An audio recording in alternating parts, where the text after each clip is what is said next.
নমস্কার বন্ধুরা, easy and quick রেসিপিসে আপনাদের সবাইকে স্বাগত।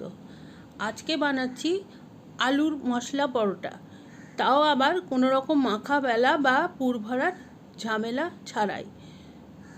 আর খেতেও কিন্তু এটা দারুণ টেস্টি হয়। তো আসুন দেখে নিই রেসিপিটা। আলুর পরোটা তখন আলু তো লাগবেই। আলু আমি আগেই সেদ্ধ করে রেখেছিলাম আর এখন গ্রেট করে দিচ্ছি। আর নিয়েছি 1.5 কাপ ময়দা, তাতে পরিমাণ মতো লবণ, লঙ্কা গুঁড়ো দিয়ে দিয়েছি, আর দিলাম একটা মিডিয়াম সাইজ পেঁয়াজ ছোট ছোট করে কুচি করে, 4টে কাঁচা লঙ্কা আর খানিকটা ধনেপাতা কুচি। লঙ্কার পরিমাণটা আপনারা যেরকম ঝাল খান সেই হিসেবে পরিমাণ বুঝে দেবেন। আর এখন অল্প অল্প করে জল দিয়ে আমি একটা ঘন ব্যাটার তৈরি করব।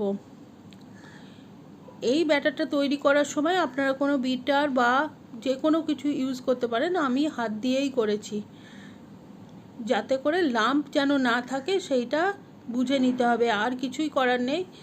তো দেখুন আমার ব্যাটারটা মোটামুটি তৈরি হয়ে গেছে। আর এরপরে আমি দিয়ে দেবো যে গ্রেট করে রেখেছিলাম সেদ্ধ আলুটা, সেই আলুটা এবার এর মধ্যে মিলিয়ে দেবো।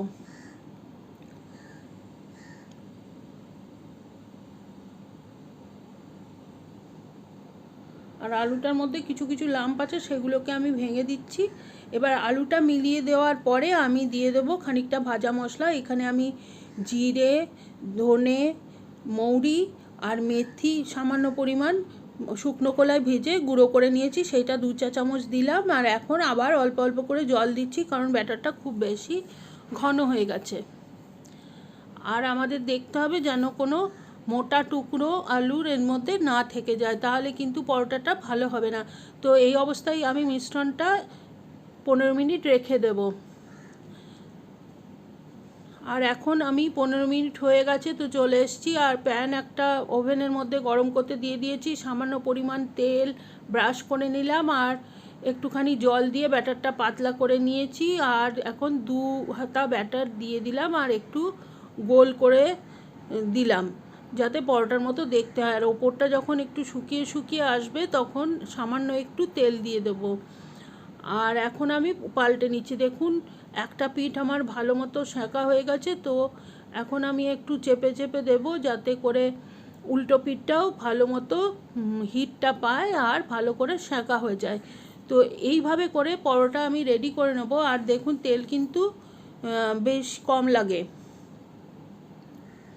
আর পুরো ব্যাটারটা তৈরি করতে আমার জল লেগেছে 3 কাপ, মানে 1.5 কাপ ময়দা নিয়েছিলাম আমি, তার ডবল জল দিয়েছি এখানে। আপনারাও এইরকমই হিসেব করে চলবেন মোটামুটি, তবে সামান্য জলটা কম বেশি হতে পারে।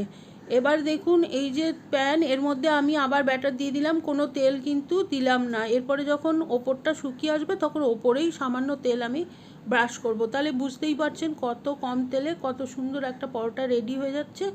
তো সমস্ত পরোটাগুলো আমি রেডি করে নিয়েছি, আর এখন দেখুন কতটা সফট হয়েছে।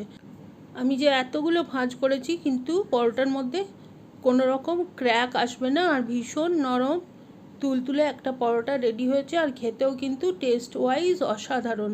তো আপনারা অবশ্যই বাড়িতে বানাবেন আর কমেন্ট করে জানাবেন কেমন লাগলো। আর রেসিপিটা যদি ভালো লাগে তো প্লিজ লাইক, শেয়ার, সাবস্ক্রাইব করতে ভুলবেন না। আমি এখানে পরোটাটা ধনিয়া পুদিনা চাটনির সাথে সার্ভ করেছি। আপনারা চাইলে যে কোনো সস, চাটনি বা কোনো তরকারির সাথে সার্ভ করতে পারেন। বাচ্চাদের টিফিন হোক কিংবা বড়দের জলখাবার, সব ক্ষেত্রেই এই রেসিপিটা খুব কাজে আসবে বলেই আমার বিশ্বাস। তো অবশ্যই ট্রাই করবেন। আবার দেখা হবে অন্য কোনো নতুন দিনে অন্য কোনো নতুন রেসিপির সাথে। নমস্কার।